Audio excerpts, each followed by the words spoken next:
Давайте поговорим мы с вами о наших соседях, о наших ближайших соседях. Вот. И на самом деле вот место, в котором мы сейчас находимся, оно приближено к одному из культовых финно-угорских центров. Вот. Здесь за ЦУМом у нас есть Макдональдс, один из тоже не самых новых, достаточно старый ресторан Макдональдс. И там между ЦУМом и вот Макдональдсом есть пустырь. На нем когда-то находилась Ильинская церковь. Это 18 век, барокко. Краевед Дульский ее описывал замечательно. Так вот, например, в этой церкви находилась почитаемая древняя икона, в которой приезжающие в Казань на отхожие промыслы там, или на какие-то по административным вопросам марийцы, они ей поклонялись, поклонялись они ей совершенно не по-христиански, а советовали поклонение ей совершать об успешных делах в Казани, да, совершенно верно, вот ей Ильинская церковь показывают, жрецы марийской религии, языческой карты, вот, ехали они, значит, с улицы Краснококшайской, откуда начиналась дорога на Царево-Кокшайск, бывший Галицкий тракт, проезжали через Адмиралтейскую дамбу сюда, и вот первым делом, перед тем, как злому чиновнику там идти на отчет или торговать идти, то есть они вот там перед ней ставили свечи и молитвы языческие читали. Вот. Но это так, вступление. На самом деле о том, что все финно-угорские народы, населяющие Центральную Россию, это люди близкие действительно вот, к мифологической составляющей, вы, наверное, прочитаете везде. Это, собственно, и привлекает к этим народам художников, писателей, этнографов, множество сейчас современных арт-проектов на финно-угорской вот этой языческой подоснове базируется.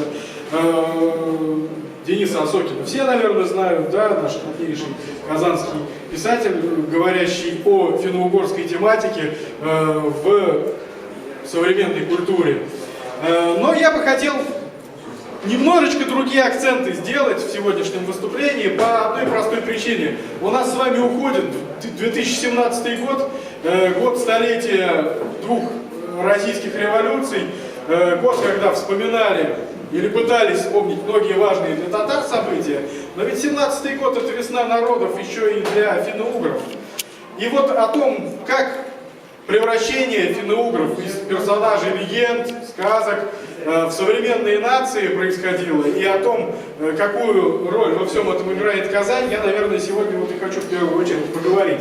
Ну, если мы будем смотреть на скупые цифры, то финно-угорские народы у нас в Татарстане занимают малую роль. У нас удмурты 0,6%, марийцы и мордва, то есть включая и эрзян, и макшан, это по 0,6%. То есть это очень мало.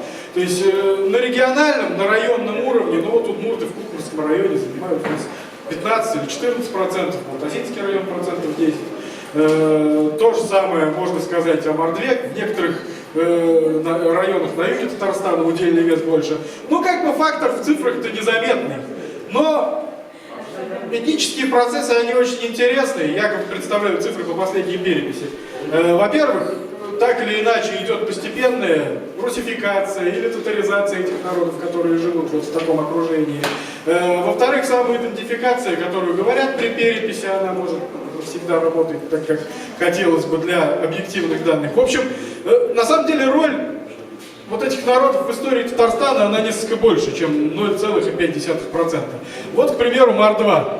Казалось бы, у нас даже границ общих нет с Мордовией, между нами Чувашия, Ульяновская область, Саранск, это где-то там далеко. Известна роль мордвы в колонизации южных районов Татарстана. До 17 века у нас все Закарье и юг правобережья Волги. После тех катаклизмов, которые постигли Золотоордынское государство, это там и чума, и гражданские войны, и нашествие Тамерлана и так далее. И там у нас дикая полюшка, да, где постоянное население, если и было, то очень локально. Вот. И когда у нас в 17 веке началась колонизация всех этих регионов, стали строить засечные черты, направленные главным образом против нагайцев и калмыков, которые были наиболее внушительной военной силой.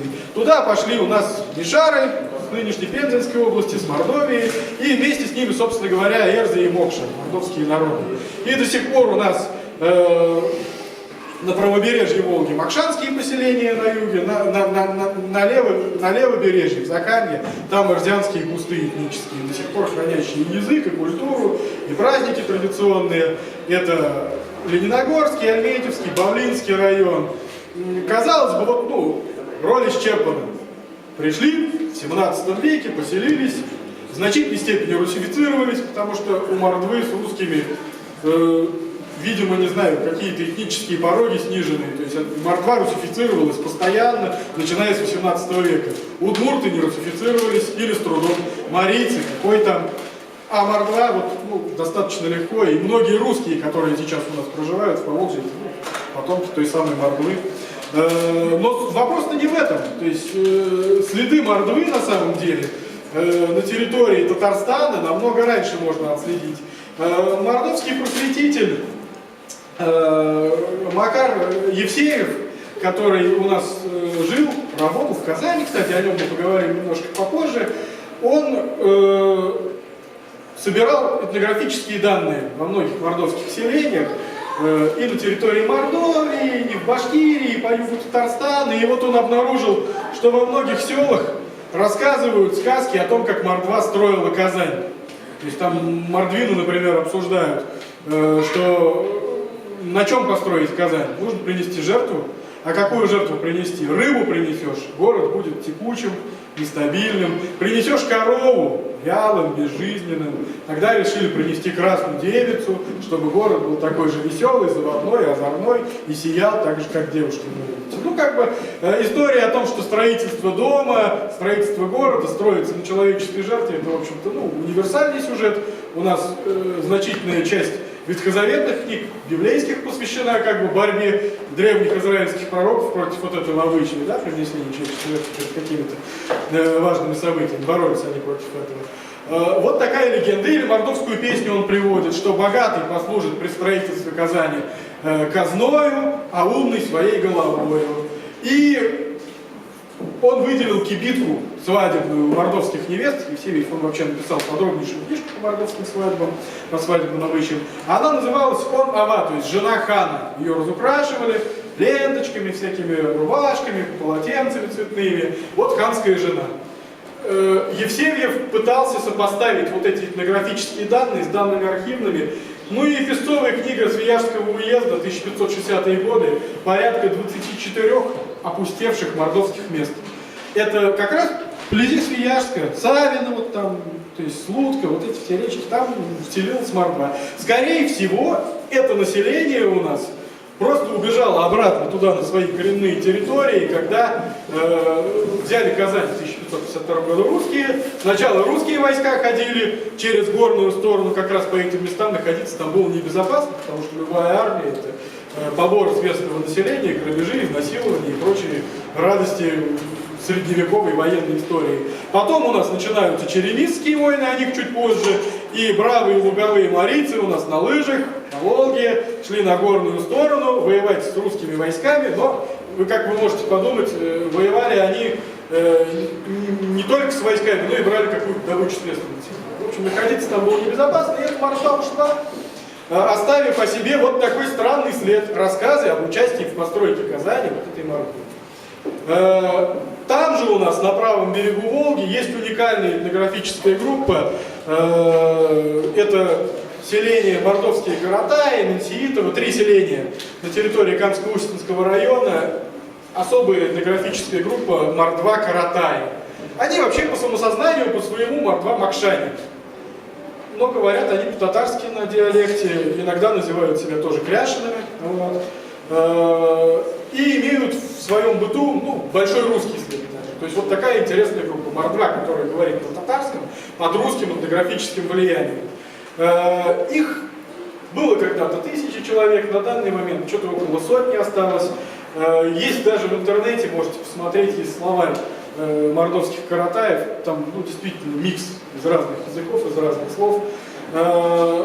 Как появилась эта группа? Ну вот у нас Волга — это такой разделитель, рубеж для этнических потоков и для государств. И правый берег Волги — такая мощная контактная зона, где что только не происходило. У нас есть группа малькеевских кряшин, переходные абсолютно, между казанскими татарами, мишарами и чувашами. Малькеевские кряшины. Там же у нас сохранилась эта группа каратаев. Видимо, какая-то часть мордвы, наиболее старая, реликтовая, она оставалась там, ототарилась, приняла потом православие, и вот получились вот такие ребята, каратари. Марийцы. Марийцы у нас тоже всего там 0,5%, это Огрызский район, это уже ближе к восточному ареалу марийскому, там у нас самый мощный этнографический этнический центр Марии, там у нас работает Олег Третьяков, председатель национальной культурной автономии, директор школы.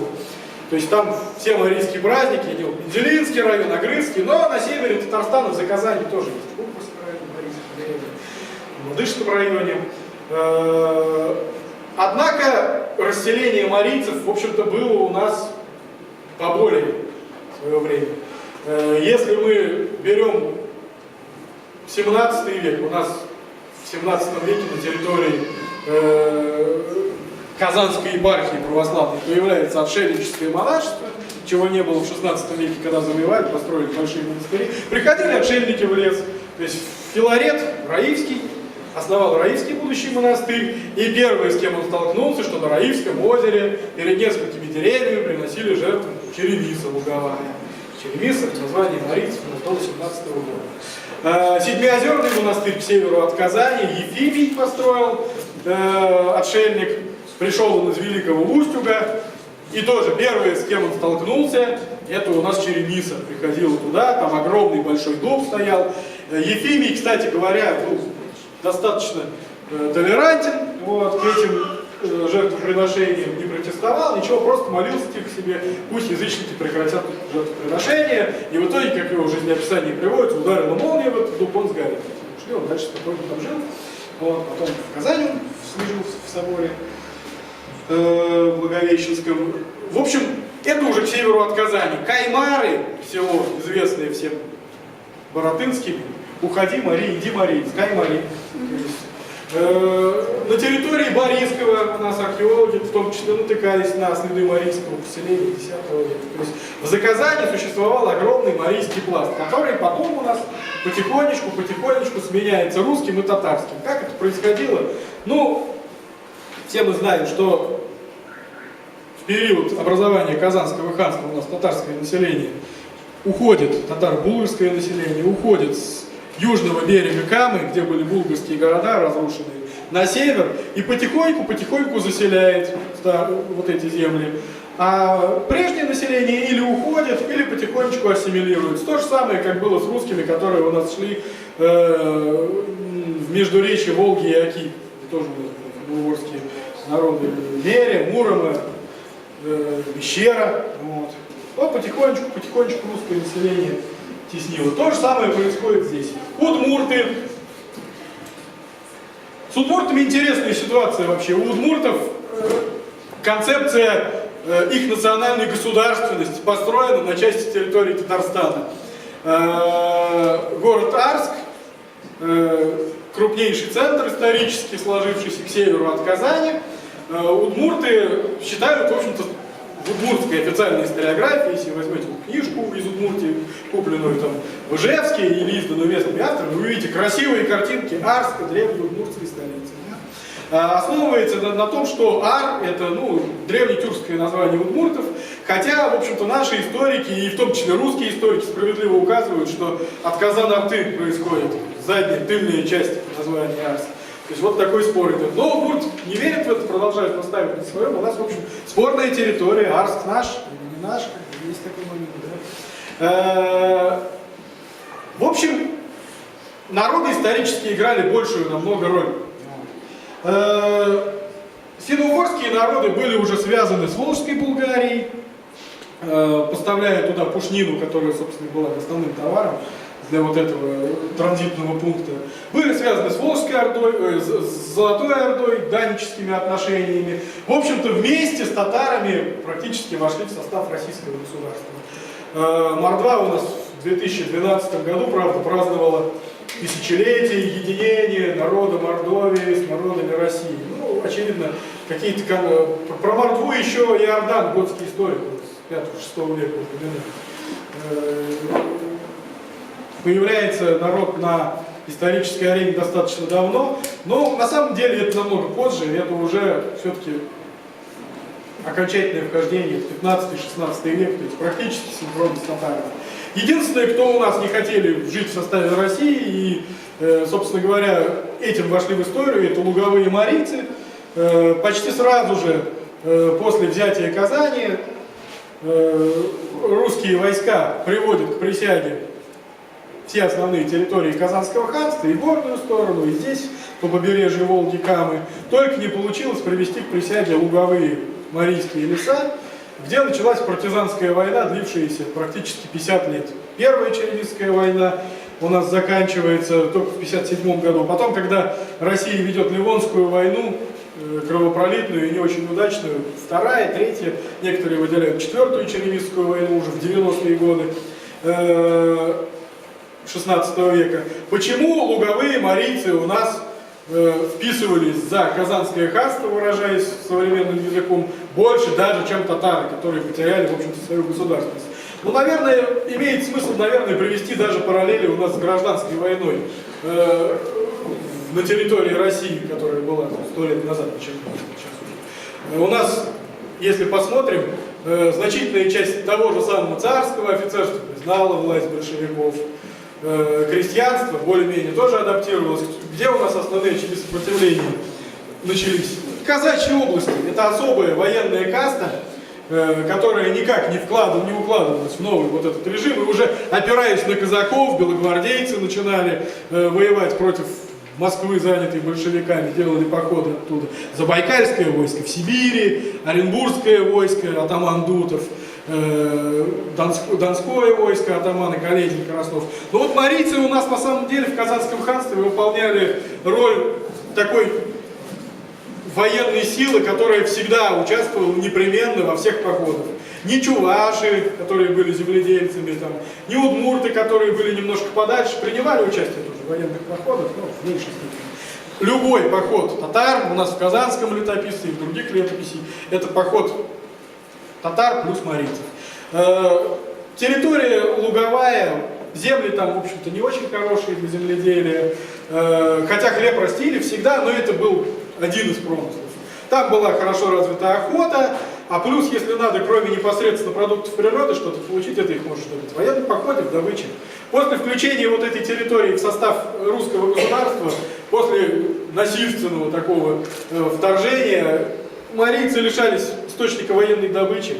Плюс они совершенно не укладывались в логику феодального государства. Если у нас служилый татарин идет на службу к московскому царю, или уходит к крымскому хану, или к ногайским биям, которые в то время еще благополучно существовали у нас на территории левобережья Волги и западного Казахстана, то марийцы, они, если впишутся в феодальное общество, то, простите, на правах ясачных людей, то есть это крестьяне, это черные люди, налогоплательщики, возможности проявить свои воинские таланты и так далее здесь у них никак не оставалось, поэтому они сражались до последнего. Там была, в общем, такая Чечня 16 века с городками, которые, как Шайс, Санчурс, строили, мелкие городки, где держали оборону, и огромных жертв марийцев стоила эта война, там, порядка 50 до 100 тысяч по тем временам, сейчас как посчитывают, огромные цифры.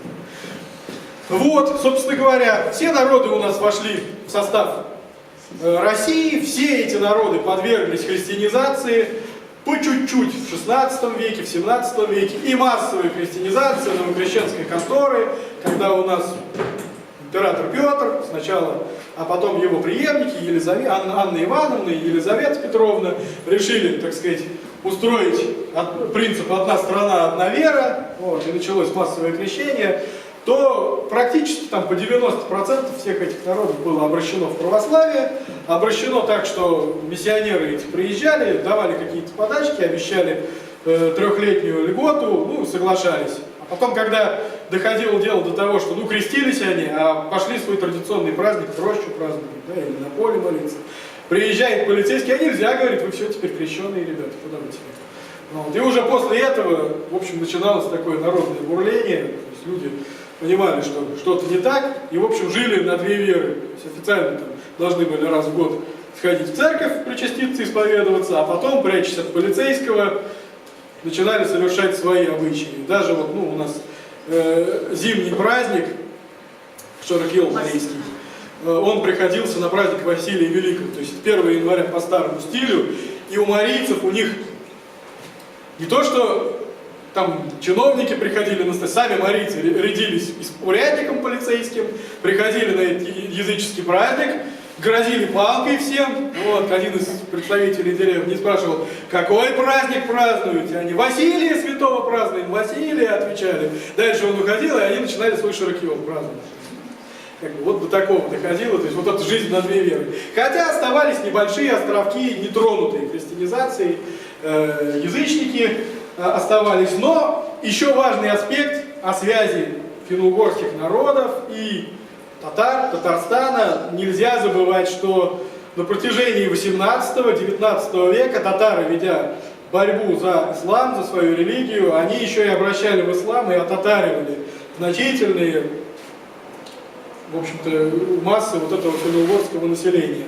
Я могу зачитать сейчас небольшой фрагмент из книги Петра Ярусланова. Это миссионер марийский, христианский, настроенный в пользу православия, безусловно, но этнический процесс вот на территории Мензелинского уезда Уфимской губернии, тогда это сейчас пограничье Башкирии, Татарстана и вот Удмуртии, он приводит интересно, это восточные марийцы. Черемисская Каракуль была основана, деревня, была основана в 17 веке выходцами из Вятской губернии и со всех сторон окружена татарскими и башкирскими селениями. Жители этой деревни в конце еще 18 и начале 19 столетия были православными и числились старокрещенными черемисами.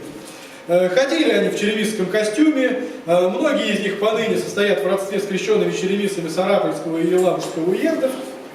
Это нынешний Агрызский район Татарстана в том числе.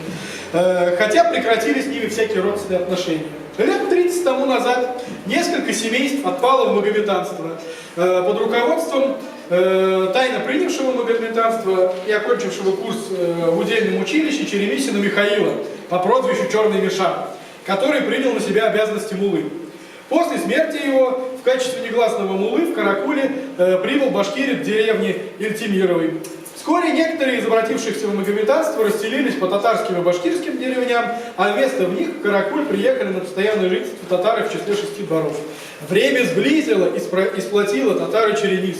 Ныне каракулинцы по внешнему виду и языку совсем обратились в татар. Как мужчины, так и женщины носят татарский костюм.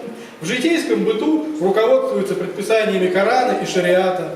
Редко кто из подрастающего поколения знаком с родным языком. Черемисы женятся на татарках и сами выдают за татар своих дочерей.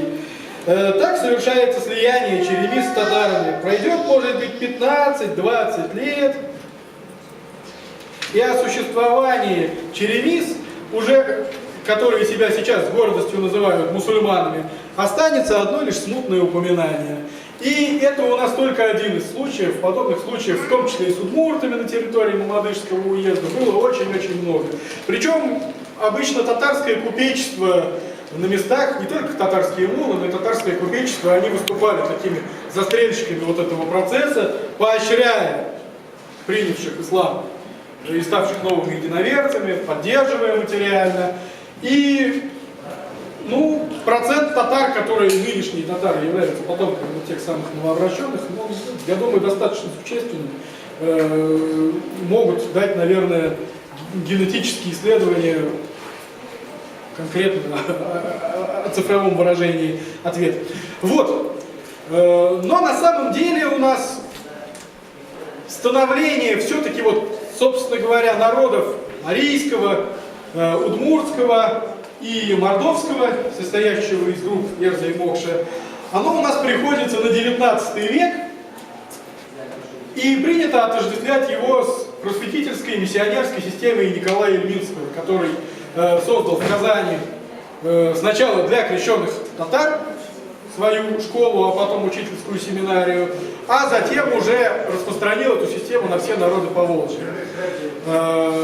Именно оттуда вышли основные просветители, но дело вообще на самом деле не совсем так обстояло, потому что если бы не было предпосылок у самих этих народов к изменению своей жизни, изменению своего быта, то не было бы и успеха у этой системы.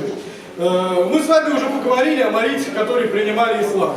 Это был выход для них в новую жизнь, в новую культуру, в письменную культуру, приобщение к исламской цивилизации.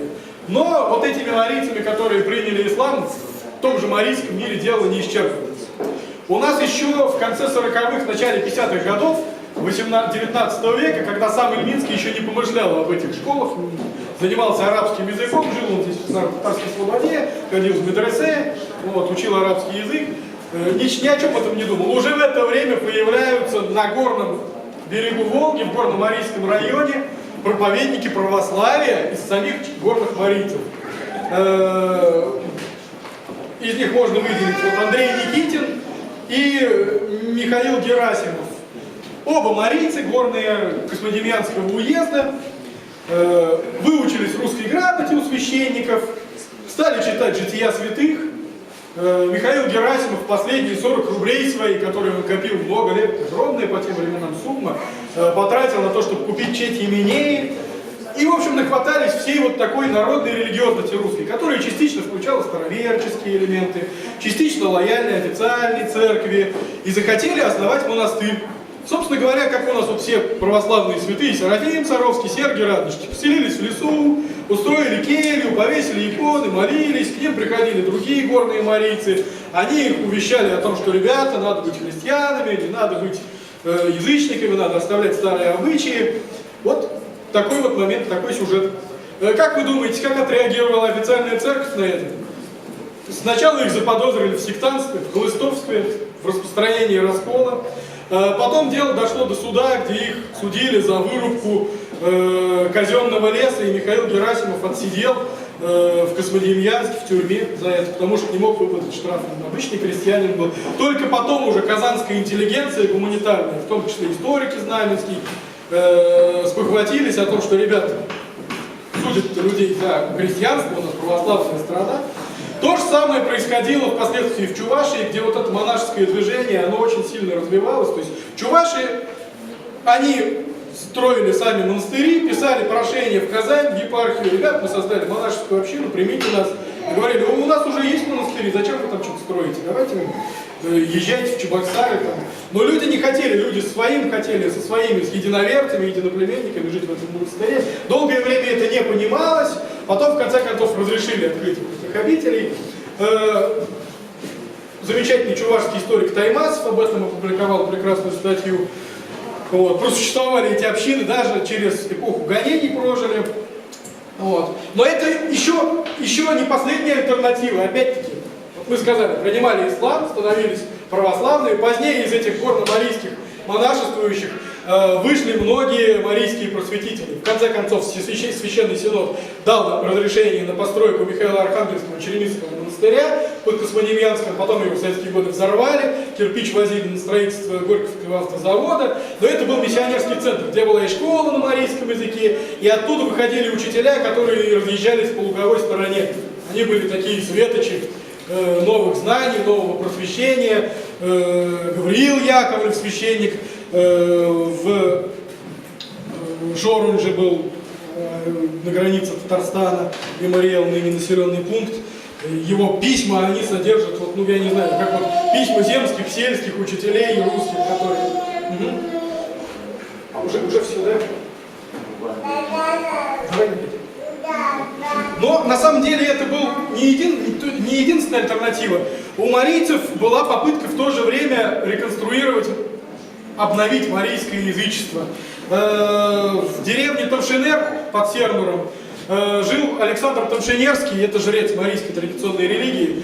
Он стал проводить особенно торжественные богослужения в Кусоту, в роще, с тем, чтобы, в общем-то, люди стремились не в церковь, а в рощу молиться. Ввел униформу, провел унификацию обрядов, то есть и марийское языческое богослужение, благодаря его деятельности, это тоже вторая половина 19 века стало особенно выглядеть эффектно. Затем у нас появляется синкретизм марийский, появляется так называемое движение Кугу-Сарта, большая свеча. Огромное, потому что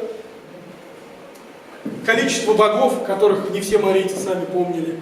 Огромные жертвоприношения кровавые, которые приносились, ударяли по карману. То есть надо было приносить и гусей, и коней, и овец, и так далее. Кугу-Сарта основали уже марийцы, такие повидавшие мир. Андрей Якманов был гвардейцем, служил в гвардии, в царской российской армии императорской. Возвратившись назад в деревню, он понял, что надо веру обновлять. И у них принцип какой? Они фактически перешли в рамках марийской языческой веры к монотеизму. Отменили кровавые жертвоприношения. Приносить жертву можно хлебушек, мед, но самая ценная жертва – это восковая свеча. Поэтому движение называлось Кугу-Сарта, большая свеча, большую свечу они выжигали на своих молениях. Они отказались от пьянства, от многих вредных привычек. И движение стало набирать популярность за счет того, что не нужны жертвы, не нужно тратить свой скот на жертвоприношение. Как вы думаете, где впервые опубликовало это движение свой манифест секты, как называли, конечно, в царской России? Якмановы приехали на Всероссийскую промышленную выставку в Казани. 1890 год, на месте Ленинского садика. Все свои ритуальные предметы, куда они наливали священный мед, свечи, вот это священное ружье у них было, они сделали как на выставку. По сути, они организовали выставку. И туда приходили, смотрели, они рассказывали о своей вере. Вот такое заявление. Сейчас на Ютубе у нас первое заявление любого движения, да, или на блоге кого-то. Они приехали на выставку. Вот даже в языческой среде эта модернизация шла. Естественно, по результатам выставки им дали дипломы с гербом. Приехав к себе в Яранский уезд, где они жили, они объявили, что царь разрешил нашу веру. Вот. Ну, как бы крестьянам много не надо было, видеть гербовую бумагу. Но закончилось для них это печально, Якмановых сослали на некоторое время в Сибирь. Вот. Пока шел суд, они писали письмо Абдул-Хамиду II, турецкому султану, о том, чтобы Абдул-Хамид II походатайствовал перед императором Александром III, чтобы их не трогали. Вот, чтобы разрешили веру. В общем, вот, ну, нам пора закругляться. Жалко. Но у нас идут тема за темой, интересные спикеры очень интересные. В общем-то, на чем хочу, давайте последний час. В начале 20 века, когда вот эта тяга к знаниям, тяга к модернизации дала о себе знать, у нас именно Казань становится центром просвещения всех вот этих трех народов финно-угорских. У нас удмуртский просветитель Иван Михеев, он родом из Аштармо-Юнги, это Кукмурский район. Он просветитель для двух народов. Он возглавлял национальное общество кряшин, потому что у него мама кряшинка. И параллельно издавал учебники для удмуртов, вот, потому что у него отец удмурт, то есть на два народа.